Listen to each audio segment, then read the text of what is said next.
اب میں چند جملے پیش کرنا چاہوں گا جب امام تشریف لے آئیں. تو عموماً عام طور سے علامات ظہور کو پیش کیا جاتا ہے. ظہور کے بعد کا مرحلہ، علامات ظہور میں بہت زیادہ علامات. ظہور امام روز عاشور کریں گے اور مکے سے ظہور ہوگا. عصر کا وقت ہوگا. 313 امام کے ایسے خاص افراد ہوں گے جو فوراً بیعت کے لیے پہنچ جائیں گے. وہ سب مکے کے نہیں ہوں گے، دنیا بھر سے 313 خاص ہوں گے. لیکن روایات کے الفاظ ہیں کہ یہاں چلیں گے، چند لحظوں میں امام کی بارگاہ میں پہنچ جائیں گے. ارے جس کے چاہنے والے ایسے ہوں، سوچئے امام کیسے ہوں گے. بھئی اب چلتے رہیں گے میرے ساتھ. تو کہا یہ 313 چند لحظات میں امام کی بارگاہ میں پہنچیں گے. یہ ہوائی جہاز سے نہیں پہنچیں گے، یہ کوئی ہیلی کاپٹر لے کے نہیں جائیں گے. چند قدم لیں گے.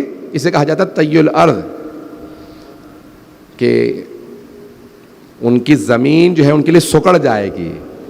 وہ اتنی تیز سفر طے کریں گے کہ ہر چیز ان میں سے ہر ایک کے پاس تلوار ہوگی اور نیام میں 1000 کلمات ہوں گے. اسماء یعنی اللہ کے نام ہوں گے 1000 کا. ان میں سے کوئی ایسا نہیں ہوگا جو عام آدمی ہو. وہ اتنے پہنچے ہوئے ہوں گے کہ بتا سکیں گے قبر میں کیا ہو رہا ہے. کسی کی پتہ نہیں لوگ ہیں یا نہیں ہے.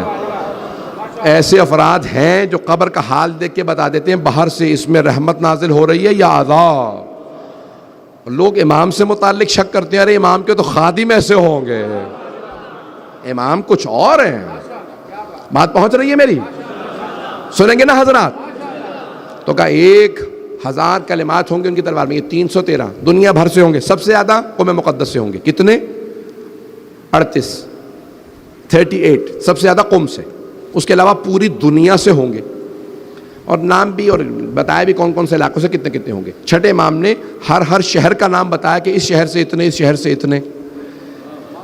نجف سے کتنے ہوں گے، کربلا سے کتنے ہوں گے، بغداد سے کتنے ہوں گے، مدینہ سے کتنے ہوں گے. ہر شہر کا نام بتایا. گھبرا رہے ہیں حضرات مجھے لگتا ہے. سننا چاہ رہے ہیں اس کا مطلب ہے سب. تو کہا یہ 313 خاص ہوں گے. اچھا بہت سے لوگ گھبرائے جاتے ہیں کہ صرف 313 ہی ہوں گے ماننے والے. نہیں، ہم جیسے تو لاکھوں کروڑوں ہوں گے. وہ جو 313 خاص ہوں گے وہ ایسے ہوں گے. پوچھا مولا کون کون ہوگا ان میں؟ کہا اگر صحابہ رسول میں دیکھو تو صرف اور صرف اتنا معیار ان 313 کا بلند ہوگا کہ صحابہ میں صرف، صحابہ رسول میں صرف سلمان کا اتنا معیار ہے. اصحاب امیر المؤمنین نے صرف مالک اشتر کا اتنا معیار.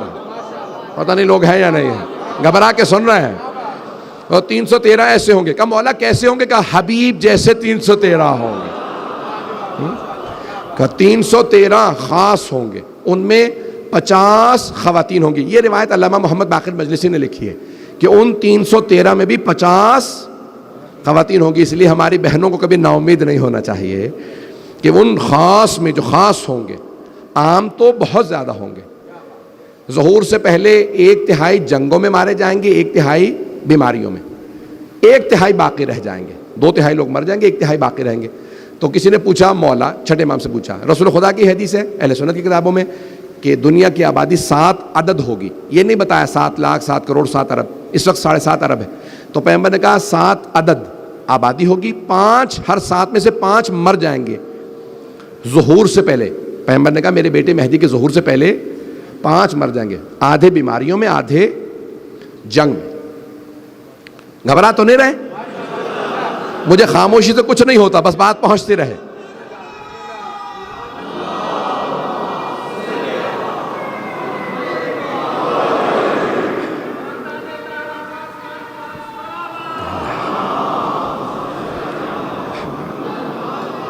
زیادہ وقت نہیں لوں گا، بس زیادہ زحمت نہیں دوں گا. تو کہا کہ 313 خاص ہوں گے. جب پوچھا چھٹے امام سے، کہا مولا جب 2/3 لوگ مر جائیں گے یا مارے جائیں گے تو بچے گا کون؟ تو آپ نے فرمایا ہمارا صاحب یعنی صاحب زمان اور ہمارے شیعہ. کہا تم ہمیشہ قلت میں رہو گے، اللہ ایسا انتظام کرے گا کہ تم کثرت میں آ جاؤ. پتہ نہیں لوگ ہیں یا نہیں ہیں. کہا جو بھی ہمارا ماننے والا ہے وہ محفوظ رہے گا. تو اب یہاں پہ بڑی بحث کی گئی ہے کہ مولا کے حساب سے ماننے والا یا ہمارے حساب سے، پتہ نہیں لوگ ہیں یا نہیں ہے۔ مولا کے حساب سے دیکھا جائے تو معیار بہت بلند ہے، اس میں تو ماننے والا کوئی بھی نہ آئے، اکا دکا ہی پہنچیں گے۔ کہا مولا کیسا ماننے والا؟ مولا نے کہا جو بھی ہماری ولایت کو مانتا ہے وہ ہمارا، پتہ نہیں لوگ ہیں یا نہیں، کہا جو بھی ہمیں مانتا ہے وہ ہمارا ہے۔ کہا مولا کیا معیار ہو؟ مولا نے کہا کہ ہمارا بے عمل بھی ان کے بعمل سے افضل ہے۔ میں یہ لائسنس نہیں دے رہا ہوں گناہوں کا، لیکن اس کو کبھی بھی اپنے کسی گنہگار بھائی کو بھی توہین نہ کرے، میں اس لیے یہ بات پیش کر رہا ہوں۔ کہا کہ ہمارا بے عمل بھی ان کے بعمل سے افضل ہے۔ کہا مولا کیوں؟ کہا کیونکہ وہ ہمارا، جو ہماری ولایت رکھتا ہے وہ ہمارا ہے، جو مانتا ہی نہیں جتنا مرضی عمل کرتا جائے، جو مانتا نہیں کچھ قبول نہیں۔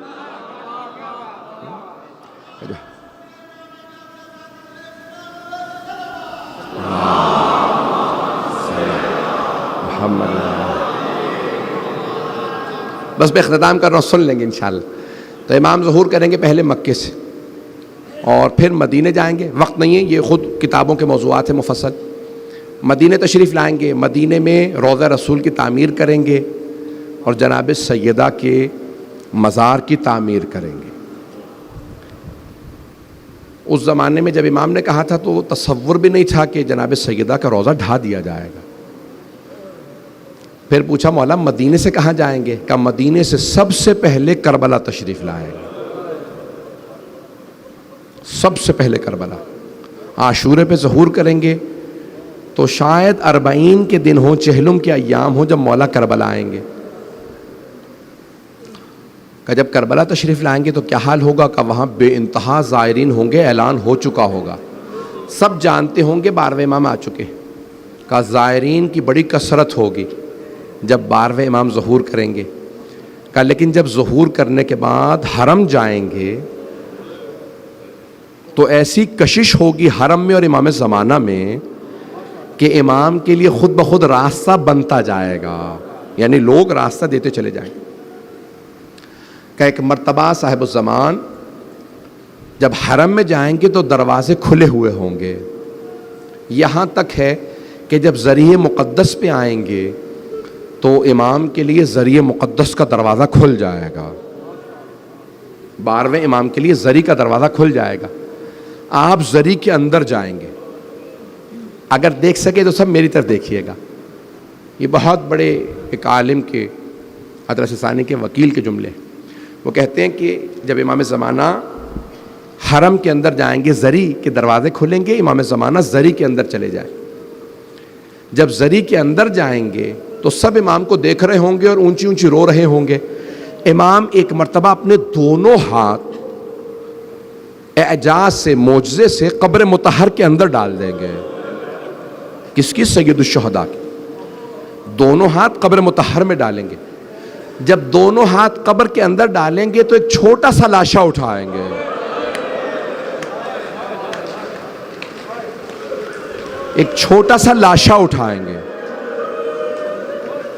سید الشہداء کی قبر سے، لاشا اٹھائیں گے، لاشا اٹھا کے سینے سے لگائیں گے اور پیار کرنے کے بعد ایک مرتبہ روتے ہوئے مجمع سے پوچھیں گے بتاؤ اس بچے کا کیا جرم تھا، اس بچے کو کیوں تیر مارا گیا؟ یہ جناب علی اصغر کا لاشا ہوگا۔